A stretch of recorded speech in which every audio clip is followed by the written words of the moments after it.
Salut à tous et bienvenue dans ce cours de dessin sur le portrait où aujourd'hui on va apprendre grâce à cette bande dessinée d'excellente qualité. Je suis allé acheter ça à Cultura, c'est Dufaux et Delaby qui ont fait ça, c'est vraiment que du dessin de très bonne qualité. Aujourd'hui on va se focaliser sur le dessin de portrait masculin. On va dessiner plusieurs personnages avec plusieurs intentions, plusieurs personnalités, etc. Et on va essayer justement de faire en sorte que tout ça transpire au travers de nos dessins.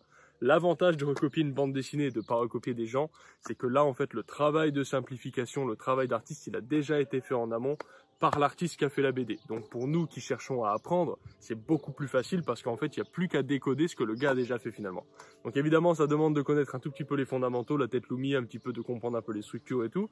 Et puis après justement on va essayer de se détacher un petit peu de tout ça pour aller encore plus loin. Et si vous avez besoin un petit peu des bases un petit peu approfondies quand même pour apprendre le portrait, j'ai une formation sur le sujet qui est très complète avec la tête et puis toutes les parties vues de façon individuelle en fait séparément. Donc voilà, prenez un crayon, une feuille et on y va.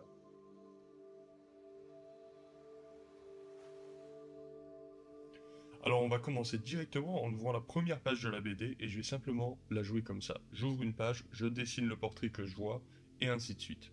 On va essayer de se concentrer lorsqu'on fait ce type d'exercice sur l'intention du personnage. Là on voit que c'est visiblement un personnage important, un politicien ambitieux, ça se voit à son regard, ça se voit à sa posture, c'est un bel homme, mâchoire carrée, regard perçant et déterminé. Et ça c'est important que ça puisse se voir. Donc là je prends pas de prise de mesure, je suis pas dans une démarche de portraitiste en quelque sorte, j'essaye pas véritablement de recopier le personnage à 100%. Par contre, ce que je veux, c'est avoir son attitude. Donc je veux qu'il ait la tête haute et puis cet aspect un petit peu fier et arrogant. Là, j'ai fait un premier dessin, un premier croquis très clair, comme j'aurais fait sur une feuille en fait tout simplement. Et ensuite petit à petit, je vais venir foncer un petit peu plus, de sorte à appuyer un petit peu mes lignes. Donc il y a une étape de croquis de repérage des formes générales, et il y a une étape où on va asseoir son dessin en quelque sorte. Aussi quelque chose qui a été très intéressant de travailler avec cette bande dessinée, c'est la façon dont le dessinateur a géré le cou.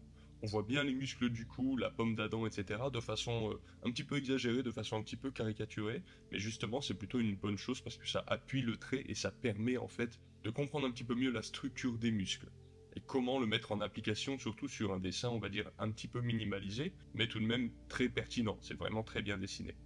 Alors je vais m'amuser à faire un petit peu le contexte aussi parce que j'aime bien les vêtements qu'il porte, mais la vidéo porte pas là-dessus, donc portrait suivant. Donc là on est sur un angle de vue différent, c'est ça qui est intéressant justement, et un personnage différent aussi, donc il n'a pas exactement les mêmes formes de visage, quoique finalement ils aient des têtes relativement similaires, ça va être surtout la couleur des cheveux qui va changer, etc. Bref, quoi qu'il en soit, je vais commencer par faire un œuf et que je vais orienter dans la perspective en partant un petit peu du principe de la tête Lumi. Alors je fais pas la tête Lumi mécanisée, etc. Je la garde, on va dire, organique, je la garde avec des formes rondes, mais je fais ça pour pouvoir me permettre de dessiner l'orientation du portrait correctement dans la perspective, sans galérer. À chaque fois que vous aurez des difficultés à faire un dessin, n'hésitez pas à repartir sur de la construction plus basique. Moi je fais simplement un œuf avec deux axes pour comprendre un petit peu l'orientation des choses, mais si vous avez besoin de repartir sur un truc encore plus fondamental, il n'y a pas de souci a priori. Ensuite il va falloir essayer de comprendre un petit peu les volumes, par exemple le nez dépasse vraiment de la tête et ça va falloir pouvoir le ressentir dans le dessin. De la même façon, les orbites sont à l'intérieur, sont enfoncées dans le crâne en fait. Ils sont protégés par les arcades sourcilières et ça c'est pareil, c'est quelque chose qu'il va falloir ressentir dans le dessin.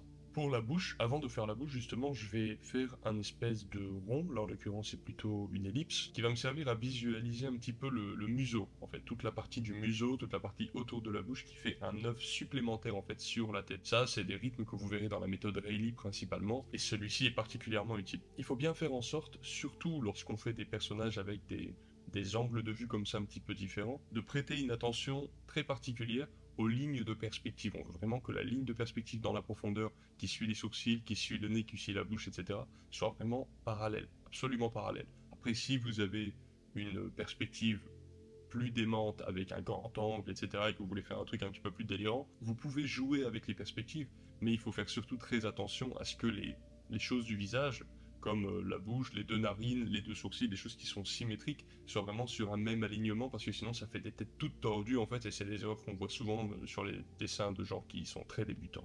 Alors c'est parti, on va faire ce prochain dessin, et j'ai trouvé ça super intéressant, parce qu'on peut voir que le gars, il a vraiment une forme du visage différente, avec des pommettes plus plates, les joues plus longues, plus plates aussi, donc on n'a pas du tout le même visage, le nez plus crochu, les sourcils qui sont un peu plus vers le haut, bon c'est aussi son expression là en l'occurrence, mais ce genre de choses, la mâchoire du bas aussi plus en avant. Donc ça c'est hyper intéressant et j'ai essayé de faire un petit bloc, une petite tête Lumi entre guillemets, qui m'a permis de repérer déjà ces formes fondamentales, vraiment les formes de la tête, des os en fait à ce stade-là. Ensuite je vais placer le nez, les arcades sourcilières, je trouve que c'est des bons trucs à placer assez rapidement. En général on fait les yeux et la bouche plutôt après, parce que nez, arcades sourcilières c'est vraiment des zones en fait de structure hyper fondamentales sur le visage, donc il y a beaucoup de dessinateurs qui les placent en premier.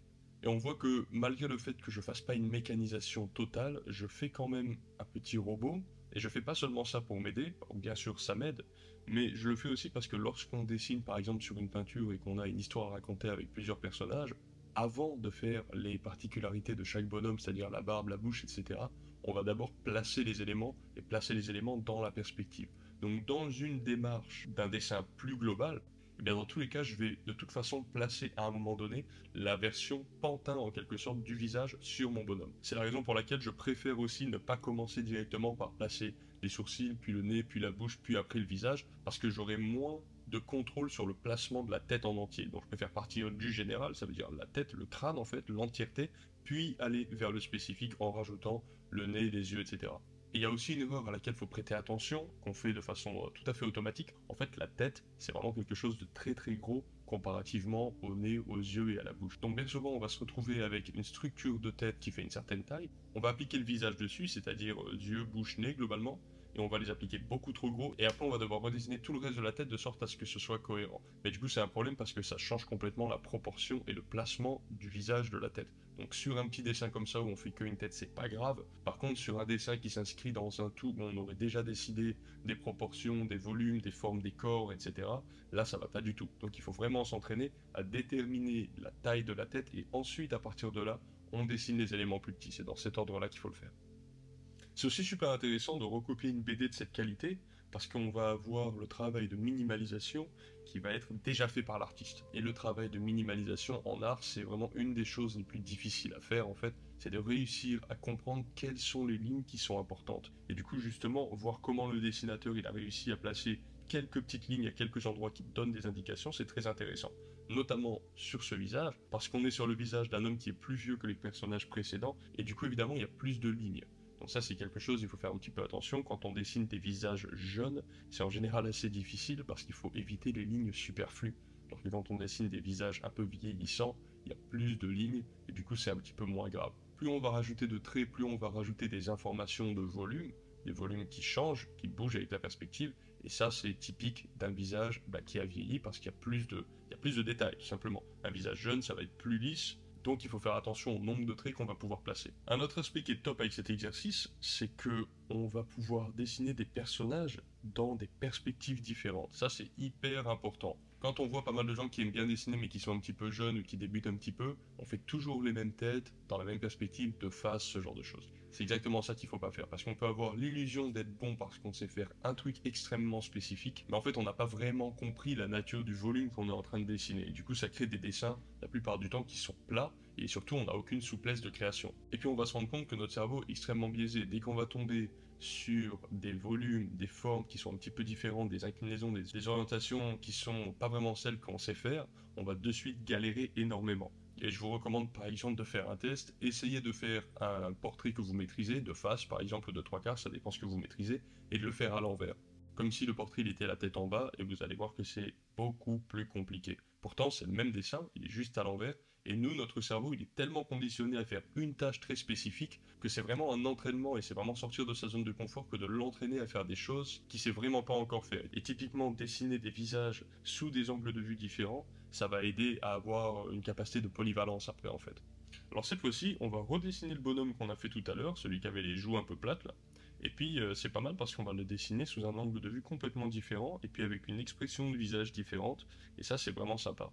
Donc, comme tout à l'heure, j'ai essayé de capturer vraiment la forme de sa tête, qui est assez spécifique, en essayant de placer assez rapidement l'os de la joue aussi, qui permet de donner beaucoup d'informations sur la structure du visage. L'os de la joue, c'est extrêmement important. Le nez un petit peu crochu du gars, les sourcils un petit peu relevés comme ça. Et je prête bien attention à ce que les yeux ils se ressentent comme étant à l'intérieur de la boîte crânienne, comme j'expliquais tout à l'heure. Pas facile à faire, mais c'est un entraînement, c'est comme tout. Et j'essaye vraiment de comprendre pourquoi le personnage là il a l'air plutôt sympa. Bon là visiblement il voit une belle femme dans la rue donc forcément ça l'illumine un petit peu, d'ailleurs ils sont tous illuminés sur la photo. Et donc il est beaucoup plus avenant, beaucoup plus charmeur etc. dans sa personnalité que tout à l'heure où il était plutôt sur un sujet d'inquiétude. Et ça va se jouer sur des petites choses, mais notamment l'inclinaison des sourcils, la bouche énormément, qui est extrêmement expressive bien sûr, et puis les muscles des joues, ce qui permettent à la bouche de remonter pour sourire, en fait, qui vont être plus engagés aussi, ça va donner un visage un peu plus saillant, un peu plus sympathique. Au fur et à mesure que j'ai fait ces dessins, j'ai vraiment commencé à observer l'emplacement des petits traits que le dessinateur a fait, comment il les avait fait et pourquoi il les avait fait à tel endroit. Et je trouve que mes dessins commencent à être de plus en plus jolis, mais je trouve que chaque petite ligne maintenant est là plus pour donner une information, elle est là plus pour donner quelque chose, est-ce qu'il y a un ride, est-ce qu'il n'y a pas un ride, est-ce qu'il y a la barbe, etc.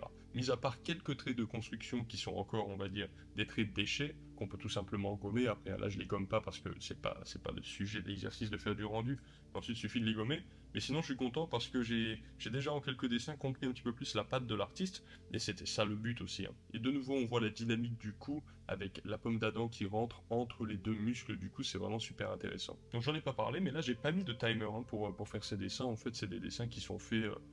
Je prends le temps dont j'ai besoin, j'essaye d'aller pas trop lentement, pas trop vite, il n'y a pas de souci. L'autre fois, j'ai suivi une formation extrêmement intéressante d'un artiste extrêmement intéressant, j'ai oublié son nom. Et bon, il disait lentement, c'est bien fait, c'est rapide. Effectivement, quand on fait les choses rapides et mal faites, on doit les recommencer après, au final, on perd son temps. Donc là, j'ai pris, à mon avis, environ entre 7 et 30 minutes par dessin. J'ai pas compté, mais dans l'idée, c'est ça, c'est des dessins relativement rapides. Et là, sur ce dessin, j'ai essayé de capturer beaucoup plus directement un petit peu les détails et les caractéristiques en fait du visage du personnage, le nez notamment. On a des nez plus ou moins crochus, plus ou moins droits, plus ou moins affirmés, plus ou moins ronds, etc. Et là, j'ai vraiment essayé de capturer le pif du gars d'entrée en fait. Donc je garde en tête l'idée que mon but, c'est de faire de moins en moins de construction et de me détacher des méthodes de construction comme la tête Lumi, etc. Ne me faites pas dire ce que j'ai pas dit, c'est des méthodes qui sont extrêmement intéressantes, ne serait-ce que pour comprendre les volumes dans la perspective, etc. Je pense que tout débutant devrait en passer par là un petit peu. Mais effectivement, à un moment donné, il faut savoir passer à autre chose, comme j'expliquais tout à l'heure. Il faut prendre le temps de placer les yeux, c'est extrêmement important qu'ils se ressentent comme étant à la bonne place. Et c'est pour ça que là, je dessine très très légèrement pour pouvoir gommer, pour pouvoir replacer les yeux. Sur un ordinateur, je pourrais dessiner très fort et gommer quand même parce que c'est informatisé. Mais sur un média traditionnel, justement, il va falloir dessiner tout doucement, surtout les premiers croquis, de sorte à pouvoir gommer sans abîmer le papier, en fait, tout simplement. Ensuite, je vais placer un petit peu le reste de la tête, les cheveux, etc. Et on va passer au dessin suivant. Alors, on va faire 2-3 bonhommes avec des têtes qui sont bien différentes de nos héros. De toute façon, hein, dans les films, dans les BD, etc., on voit vite hein, qui est le héros, qui n'est pas le héros. Il suffit de savoir s'il est beau gosse ou s'il n'est pas beau gosse, et à partir de là, on voit son importance. Donc, de nouveau, je vais placer un petit peu une esquisse, on va dire, de la tête Lumi d'un œuf avec des axes qui vont permettre de comprendre l'orientation. Placer comme d'habitude le nez et les arcades sourcilières. Et si besoin, si là par exemple je vois que ce personnage a un visage vraiment très différent du personnage précédent, j'hésite surtout pas à utiliser des formes abstraites, à tout simplement regarder mon dessin et à me demander, ok, est-ce que cette ligne-là elle est plutôt horizontale, plutôt verticale, dans quel degré elle est penchée, etc. Si je vois que j'ai des difficultés à le comprendre par moi-même, en quelque sorte, j'hésite pas à recopier les formes abstraites, ça c'est pas un problème. Lui il va avoir la bouche plutôt ouverte, donc sa mâchoire elle va être aussi, au fur et à mesure que la mâchoire descend quand on ouvre la bouche, vu que c'est un système de rotation, elle va aussi se reculer un petit peu. Donc ça, c'est quelque chose que j'ai envie de pouvoir ressentir sur le dessin aussi. Allez, on va faire un petit dessin de celui qui semble être le méchant. On va faire un dessin ou deux de lui. Il fait bien penser à Jafar, d'ailleurs, dans Aladdin. Parce qu'il a une tête un peu, il a une tête un peu de serpent, quoi. Il a l'air clairement menaçant avec ses sourcils qui remontent fort comme ça, le visage long, les pommettes très saillantes. On est sur un personnage charismatique, mais un petit peu diabolique, on va dire. Donc, comme je disais tout à l'heure, on va essayer vraiment de repérer un petit peu la forme du visage. Donc là, lui, sa tête, elle a clairement une tête plutôt allongée, plutôt saillante, etc. Le nez aussi est assez pointu. On doit être sur une structure de visage très anguleuse, très agressive. Et tout ça, c'est un langage visuel qui nous dit que lui, il faut pas trop l'embêter parce que sinon on va avoir des problèmes. Ensuite, il faut comprendre pourquoi et comment le dessinateur, en fait, il a fait pour nous donner ces informations juste avec une image, parce qu'on n'a pas la biographie de ce mec-là. Par contre, on peut de suite comprendre que c'est probablement un méchant, qu'il est probablement sournois, que c'est un homme de pouvoir, visiblement, et je vous dis tout ça sans même avoir lu la BD, moi c'était vraiment les dessins qui m'intéressaient. Et c'est très intéressant de pouvoir faire aussi un dessin sous une autre perspective du même personnage pour comprendre un petit peu comment les volumes de son visage à lui tournent dans la perspective et comment est-ce qu'on fait pour donner aussi ces mêmes expressions, ce même personnage alors que les perspectives ont changé avec quelques lignes finalement. Donc voilà, j'espère que vous avez apprécié cette petite vidéo étude à partir d'une bande dessinée au dessin vraiment exceptionnel. Et si ça vous intéresse, on en fera d'autres dans le style, et j'aimerais bien faire notamment dans le style un petit peu étude de BD, probablement avec celle-ci toujours, les études de visage de femmes, parce qu'aujourd'hui on a vu que des hommes, et puis les études de personnages, et puis les études de vignettes entières. Enfin voilà, il y a vraiment beaucoup de choses à étudier en fait sur une bande dessinée comme ça. Donc à mon avis, il y a moyen de beaucoup apprendre, et c'est super intéressant de voir qu'en fait, si on arrive à décrypter un petit peu la structure, et puis l'intention derrière le dessin, que ce soit la perspective, l'anatomie, etc., on est capable d'avoir une BD qui coûte 15 €. Bon, les BD c'est cher maintenant, mais c'est quand même que 15 €, et qui nous donne une leçon de dessin assez magistrale quand même, parce que là, pour dessiner comme ça, il faut être très très chaud. Voilà les amis, j'espère que ça vous aura aidé. La prochaine fois, on se refait la même chose avec les portraits de femmes. Ça va être super intéressant. Peut-être un petit peu plus difficile parce que chez les portraits de femmes, pour qu'elles soient belles et féminines, il faut vraiment pas trop rajouter d'informations superflues. Et justement, c'est ça qui est difficile, c'est d'arriver à donner le plus d'infos avec le moins d'infos dessinées d'une certaine façon. Je pense que vous voyez ce que je veux dire. En tout cas, on se fait ça bientôt et puis à la prochaine. Bye.